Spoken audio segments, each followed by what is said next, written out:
Bonjour, bonjour, j'espère que vous allez bien. On se retrouve aujourd'hui pour une vidéo coup de cœur. Je vais vous parler de 5 coups de cœur en scrapbooking carterie. J'avais déjà fait une première vidéo avec le même sujet et on m'avait demandé d'en refaire une. Donc voilà, je suis en train de filmer ma deuxième vidéo coup de cœur scrapbooking. Je vais commencer par vous parler des lattes en scrapbooking, des lattes en carterie. J'en ai plein. Alors, elles sont pas toutes rangées au même endroit, c'est pour ça que j'en ai qui se ressemblent.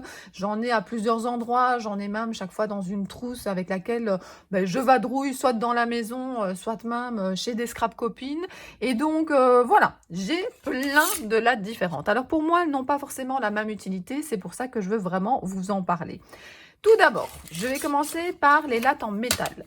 Pour moi, les lattes en métal, elles me servent avec mon cutter. Donc moi, ce que j'aime bien, c'est avoir comme ça un cutter rétractable. C'est très facile à transporter. Je trouve que c'est moins dangereux aussi parfois quand on a des enfants. Donc j'ai toujours eu plutôt des cutters rétractables. Et donc j'utilise ça avec une latte en métal pour ne pas abîmer les lattes en plastique. J'ai une très grande latte. Vous voyez, j'en ai une comme ceci qui fait 50 cm. Pourquoi 50 cm? Parce que parfois dans certains projets, on a des grandes feuilles à couper, des grands cartons à couper. Et donc, je ne vais pas vous dire que j'utilise hyper régulièrement, mais je trouve que c'est bien d'en avoir une. Donc voilà, elle est rangée dans un coin. Et je sais que quand j'ai des projets comme ça, j'ai ce qu'il faut, un grand carton, j'ai ma grande latte et alors je coupe mes papiers dessus avec mon cutter. Donc ça, c'est l'utilité de cette latte de 50 cm en métal. Alors celle-ci, je ne vais pas vous mentir, je pourrais m'en passer parce que je vais vous parler après d'un produit que je trouve mieux. Mais c'est une latte en métal de chez Action qui coûte vraiment pas cher, qui est de 30 cm. Voilà, je la trouve quand même pratique. Hein. Parfois, il est marqué quand vous faites une crop, un projet, une structure d'album, d'avoir dans le matériel justement une latte de 30 cm en métal. Et donc voilà, celle-ci chez Action est vraiment pas chère du tout. Voilà. Alors ensuite, je vais garder ces lattes-là pour la fin. Vous comprendrez pourquoi. Je les mets sur le côté. Alors après, moi, j'ai plutôt ce qu'on appelle des lattes de positionnement. Alors, j'ai d'abord ce qu'on appelle une latte de patchwork. Donc, je vais vous montrer ici. Donc, c'est plutôt quand on fait aussi de la couture. Donc, je vous en reparlerai sûrement. Je vais faire à un moment une vidéo plutôt couture. Et voilà, cette latte-là, elle est hyper géniale pour tracer notamment des patrons. Et je trouve qu'en scrap, elle est bien aussi. Alors, il y a quand même un désavantage, hein, c'est qu'elle fait 60 cm. Donc, elle est quand même un petit peu parfois difficile à manipuler. Mais pour certains projets, de nouveau, ça dépend de la grandeur de votre projet. Elle est quand même pas mal pour positionner. Donc, ici, c'est pas pour couper. En tout cas, pas couper directement. Moi, j'utilise pas comme ça. Je sais qu'il y en a qui l'utilisent en couture et qui coupent directement avec. Moi, je vous dis, j'utilise des lattes en métal. Mais pour positionner, c'est vraiment hyper pratique. Hein. Avec comme ça, ce quadrillage, ça permet vraiment de rester droit et de bien mettre les choses. Mais voilà, elle est quand même assez imposante. Donc voilà, je la laisse plutôt avec mon matériel de couture.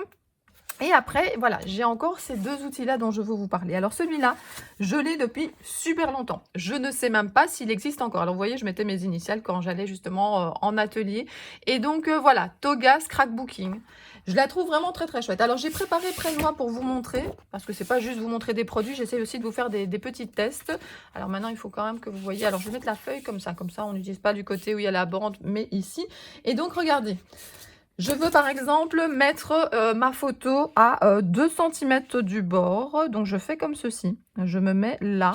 J'aligne évidemment bien de chaque côté et je viens, alors j'ai pris une photo de moi que j'avais sous la main et je viens comme ça caler ma photo. Donc je mets des doubles faces ou je sais pas ce que vous utilisez pour coller vos photos et comme ça je suis sûre d'être bien droit. Alors évidemment vous le faites à la distance que vous voulez. C'est un outil que j'aime beaucoup et donc voilà, je voulais vous le présenter dans cette vidéo.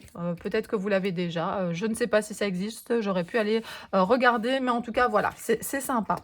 Alors ça, c'est un autre outil que j'aime beaucoup, qui a un petit peu voilà, le même genre d'utilité. Pour tracer, c'est pas mal du tout, à la différence de celui-là où voilà, vous avez quand même qu'un coin, on va dire de plus ou moins 15 cm. Ici, vous avez quand même une grande longueur. Alors, je vais pousser un peu cette latte-là. Vous avez ici la possibilité de tracer très facilement. Hein, ça se bloque au papier ici au-dessus. Et c'est aussi très facile pour positionner des choses. Donc voilà, de nouveau, c'est un outil que j'aime bien. Alors, j'ai pas tout acheté en une fois. Ceci, par exemple, ça m'a été offert par une copine, Valérie, qui adore ce produit-là et qui m'a dit « il faut que tu testes et tout ça ». Et c'est vrai que je l'aime beaucoup, donc je la garde près de moi. Et voilà, je voulais vous présenter aussi cet outil-là. Alors, mes coups de cœur, ils sont vraiment ici. Alors, ils se ressemblent très fort. Ils ne sont pas du tout de la même marque, hein. Celle-ci, je l'ai depuis super longtemps. Je ne sais même pas si cette marque existe encore. Et celles-ci, je les ai achetées chez Cultura. Donc, si jamais vous voulez les trouver, elles existent aussi en grande. Et donc, voilà, je sais que chez Cultura, ils en ont. Alors, j'en ai deux parce qu'il y en a une qui reste tout le temps dans ma trousse. La trousse que, comme je vous ai expliqué, je voyage avec. Et l'autre, elle reste près de moi. Et donc, voilà, j'en ai deux. Alors, celle-ci, la différence pour moi, j'utilise plus quand je fais de la carterie. De nouveau, comme elles sont petites, que je fais des petites cartes ou des ATC, ben voilà, c'est plus facile à manipuler. Donc, je préfère ces petites-là. Et par contre, quand je fais des grandes pages, des mini-albums, j'ai parfois plus facile avec une grande. Donc, pour moi, les deux sont complémentaires. Mais de nouveau, hein, c'est l'accumulation des années de matériel. Il ne faut pas acheter tout en même temps. Il faut voir quels sont vos projets que vous utilisez. Donc, quels sont vos projets que vous faites le plus. Est-ce que vous êtes plus mini-album, page, carterie voilà, de toute façon, celle-ci, c'est le mieux pour faire les deux. Alors, l'avantage, c'est que pour moi, elles peuvent à la fois servir à couper, donc comme les lattes en métal. Donc, elles regroupent finalement les deux produits que je vous ai présentés juste avant. Donc, la latte en métal et la latte, on va dire, de positionnement. Parce que si vous regardez bien, ici, vous avez un côté métallique. C'est la même chose pour les deux petites lattes ici. Donc, ça a le grand avantage que, de nouveau, vous pouvez couper avec un cutter, avec ce côté métallique. Et alors, deuxièmement, ce qui est bien aussi, c'est qu'il y a ce quadrillage qui permet de positionner, qui permet de se mettre à un certain nombre de centimètres du bord. Et donc, franchement, je la trouve vraiment très très chouette parce qu'elle combine un petit peu les deux. Il y a plein de choses à dire sur les lattes, mais là, j'ai déjà passé pas mal de temps à vous parler de ce produit et j'ai encore 4 autres produits à vous montrer. Un autre produit dont je voulais vous parler, et je vais vous faire une petite démonstration, c'est ceci. Alors, vous voyez, les références sont là si jamais ça vous intéresse. Donc, c'est de la marque Faber-Castell. Vous avez Perfection 70-57 ou 70-57 et c'est fait en Allemagne. Alors, ce crayon, vous avez deux côtés. Et je vais vous montrer dans une petite démonstration que je vais faire maintenant. Je vais sortir ma presse à tampons. Je vais vous montrer que quand on fait un tamponnage, on peut un petit peu le rater. Alors attention, moi je l'aime beaucoup ce crayon pour quand on a un petit peu d'encre. Moi c'est de la Versafine claire qui a dépassé lorsqu'on a fait son tamponnage. Et donc on a envie de rattraper ce petit accroc, cette petite marque. Je ne pense pas que c'est quelque chose qui peut servir que lorsqu'on a complètement raté son tamponnage et qu'on en a mis beaucoup à côté. Donc voilà, en tout cas moi je vais vous montrer avec un tout petit peu d'encre. Moi c'est un produit qui m'aide quand de temps en temps justement j'ai parfois taché ma page avec, vous savez, on a un peu d'encre sur les doigts parce qu'on a manipulé nos tampons et puis on pose son doigt comme ça, on met un petit peu d'encre sur sa création, on se dit oh zut, je suis loin dans ma création et j'ai fait une petite tache. Eh bien je prends mon crayon, je vais l'appeler crayon gomme, hein, c'est pas vraiment son nom de départ, hein, et je viens comme ça gommer, je viens atténuer en tout cas la marque que j'ai fait. Je vous laisse avec la démonstration. Petit test du crayon gomme comme moi je l'appelle, mais sa référence elle est ici. Je vais prendre le côté blanc car c'est celui qui correspond à l'encre. J'ai fait une petite bêtise en faisant des tamponnages sur ma feuille aquarelle avec de la Versafine claire nocturne.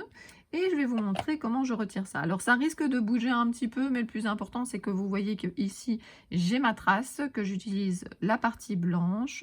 Je vais essayer de ne pas vous faire trop bouger.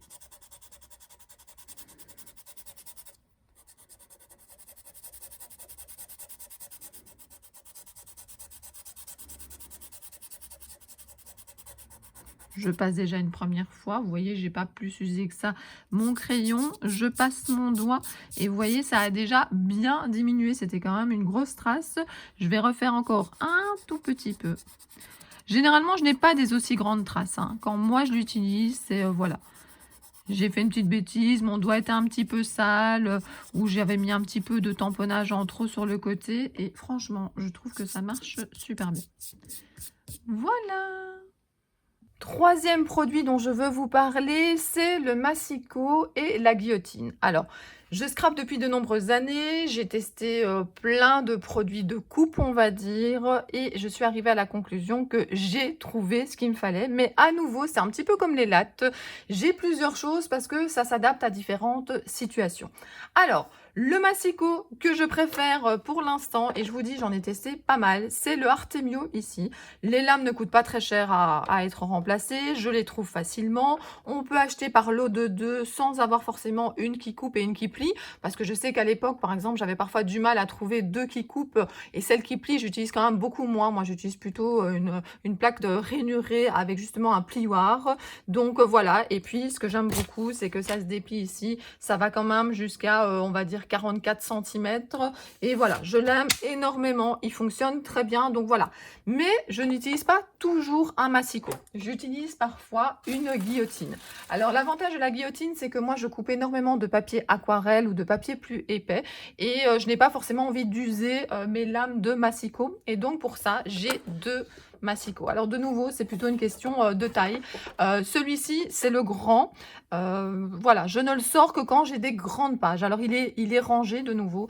J'aime avoir ce que j'utilise souvent près de moi, et puis il y a d'autres choses qui sont rangées à l'écart. Tout à l'heure, la grande latte de 50 cm, elle n'est pas du tout rangée près de moi, mais quand j'en ai besoin, je sais où elle se trouve. Le massicot ici, c'est la même chose. Le grand, c'est plutôt quand je veux à l'avance, parce que vous savez, si vous me suivez sur ma chaîne, que je prépare des choses à l'avance pour me faire gagner du temps au moment même, eh bien je sors ma grande guillotine et je prépare certaines choses à l'avance. Donc voilà, je la trouve vraiment pratique, notamment quand je dois travailler des grandes feuilles.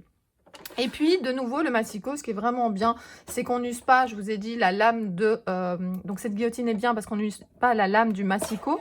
Mais de nouveau, celui-là, il est bien parce qu'il a une petite taille. Donc, celui-là, il est vraiment à proximité de moi. Je le sors très régulièrement pour couper certaines choses.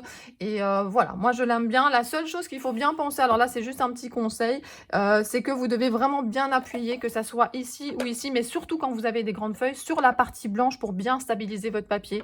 J'ai déjà lu ou entendu des personnes qui disaient « Oh, ben, le massicot, c'est quand même mieux que la guillotine, parce que dans la guillotine, le papier, il bouge. » Eh bien, je pense que c'est parce qu'on ne pousse pas bien ici et qu'avec ce grand mouvement, parfois, eh bien, alors le papier bouge si vous ne le stabilisez pas. Donc voilà, comme troisième produit, je voulais vous parler de ce que j'utilise pour couper. Et pour moi, la guillotine et le massicot sont complémentaires. Avant de vous montrer le produit suivant, je voulais donc vous montrer la marque. Donc c'est Tmall Tonic Studio. Voilà. Comme ça, vous voyez un petit peu le produit en entier. Et puis ce que je voulais aussi vous montrer, c'est la même marque ici pour ce grand massicot, mais que vous n'aviez pas vu en entier. Et alors, si vous tournez ici, vous avez la possibilité de ranger derrière l'extension de la latte. Donc, ça permet comme ça d'avoir une latte qui va beaucoup plus loin et de faire des plus grands projets. Et vous pouvez également stocker le manche, ce qui vous permet que ça prenne moins de place lorsque vous rangez votre guillotine.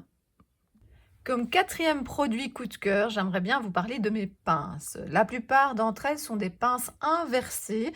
Et puis, on a aussi une pince un petit peu plus comme une pince à épiler, une pince un peu plus classique. Alors, j'en ai plusieurs simplement parce que je donnais des ateliers en réel. Maintenant, je donne plus que des ateliers en virtuel.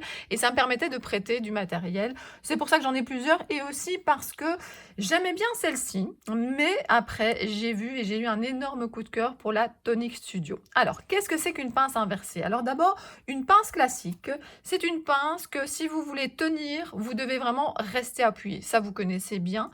Et la pince inversée, l'avantage, regardez comment elle est déjà. Si je vous mets les deux l'une à côté de l'autre, elles ne sont pas pareilles. Et l'avantage, c'est que bien sûr, j'ouvre ma pince, je mets à l'intérieur, mais quand je lâche, vous voyez, je n'ai plus du tout besoin de pincer. La pince le fait pour moi. Donc, je trouve ça hyper pratique. Alors déjà, j'en ai plusieurs modèles. Un tout simple que j'avais trouvé chez Amazon, j'en avais acheté plusieurs, j'avais mis mes initiales pour les ateliers, c'était bien pratique et c'était pas très cher, mais c'est pas celle-là que je vous conseillerais. Et puis j'avais acheté celle-ci, mais il y avait cet embout un petit peu comme ceci, j'ai pas trouvé ça indispensable. Voilà, il y a ça qui est un petit peu antidérapant, mais voilà. Il y a celle-ci. Bon, l'avantage par contre, de nouveau, c'est qu'on peut pendre son matériel. Ça, c'est pratique quand on a comme ça des produits où il y a un rond de l'autre côté. Et puis, la Tonic Studio, je la trouve vraiment bien parce qu'en plus, elle a un embout vraiment très fin au bout. Et donc, voilà, si j'en avais une à vous conseiller, je prendrais celle-ci. Alors, les utilisations, moi, j'en ai surtout deux. Alors, je reprends la photo pour disposer les différents éléments. Alors, bien sûr, on peut prendre un élément et venir comme ça, juste déposer. Mais je trouve ça parfois un petit peu pratique de l'avoir comme ça ici au bout, de venir un petit peu le mettre aux alentours de la photo et de voir un petit peu ce que ça donne plutôt qu'avec les doigts. Les doigts prennent plus de place. Et quand on a décidé, on ouvre et on dépose l'embellissement. Donc, voilà, moi, je trouve vraiment ça hyper pratique. De plus en plus, j'utilise ça. Le bout fin, ce qui est pratique aussi, c'est que si vous voulez juste la déplacer un petit peu quand vous avez différents éléments, moi j'aime vraiment beaucoup. C'est devenu un indispensable. Je l'ai tout le temps près de moi dans ma trousse. Et puis autre chose aussi, c'est que quand vous voulez utiliser ici, alors je prends le heat gun qui est toujours à côté de moi. Voilà, quand vous prenez votre heat gun, que vous devez chauffer quelque chose et que vous voulez vous tenir éloigné, je vais reprendre ici, voilà. Vous devez imaginer, vous mettez de la poudre embossée, tout ça, et vous voulez vous tenir éloigné. Donc vous pouvez vraiment tenir ici à l'extrémité, comme ça vous risquez pas de vous brûler et en même temps ça tient bien serré. Donc je trouve qu'elle est vraiment géniale et je tenais vraiment à vous en parler aujourd'hui. Donc la pince inversée de chez Tonic Studio. Le dernier produit que je vais vous montrer aujourd'hui, c'est un produit que j'aime beaucoup. C'est un cutter qui permet de faire des cercles. Ça existe dans plusieurs marques. Le principe, regardez, vous avez donc ceci. De l'autre côté, vous avez le petit cutter. Alors, on entend des petites billes à l'intérieur, voilà, et vous avez la partie ici qui permet de stabiliser. Vous pouvez bien entendu rentrer la petite lame. Il suffit de tourner ici. Donc, quand vous stockez pour ne pas abîmer la lame, vous la rentrez à l'intérieur. Vous avez des lames de rechange avec et vous pouvez les racheter séparément. Le principe, c'est que vous décidez à quelle dimension vous voulez votre cercle. Là, moi, il est à 7. Vous pouvez, par exemple, vous voyez, vous tournez, vous dévissez. Vous mettez, par exemple, ici à 4. Donc, je vais le bloquer à 4. Je vais essayer de vous remontrer pour que vous voyez bien. Alors, je vais déposer ici. Je vais me mettre bien en face pour avoir plus facile. Je dépose. Alors, je vais vous... Hop, vous voyez même un petit peu l'appareil qui filme et donc je stabilise bien, je tiens, je pousse ici et je viens tourner comme ceci, tout simplement. Voilà, j'enlève ceci. Alors ça permet également de faire des ronds en plein milieu. Parfois la perforatrice ne permet pas d'accéder justement au centre de la feuille et puis ça vous permet comme ça d'avoir des cercles. Alors bien sûr que vous pouvez faire ça avec un DAES, avec une perforatrice, mais comme je vous l'ai déjà bien expliqué, si jamais vous avez la grande feuille et que vous voulez faire ça au centre, que vous voulez faire des ronds de taille différentes, eh bien ça sera un petit peu plus compliqué parfois. Si la feuille est vraiment très grande et qu'elle ne rentre pas dans la Big Shot, c'est quand même un petit peu compliqué, tandis que ceci, vous pouvez vraiment venir le positionner où vous voulez. Donc voilà. Je vous ai présenté 5 produits coup de cœur. J'espère que cette vidéo vous a plu. N'hésitez pas à me dire le produit que vous préférez et également si vous souhaitez que je continue ce type de vidéo. Plus je fais ces vidéos, plus j'ai des idées quand je regarde autour de moi de choses que j'ai envie de vous montrer. Alors de vous faire découvrir ou redécouvrir parce que parfois vous le possédez et vous n'y pensez pas toujours ou vous ne pensez pas à l'utilisation que ça peut avoir. J'aimerais bien vous parler notamment par exemple tout simplement des blocs acryliques parce que là aussi il y a plein de sortes différentes et j'ai aussi envie de vous faire découvrir des choses que peut-être vous ne connaissez pas. Donc voilà, dites-moi en commentaire si ça vous intéresse que je refasse une 3e vidéo coup de cœur. Et puis je vous dis à très bientôt pour d'autres vidéos. Bisous bisous.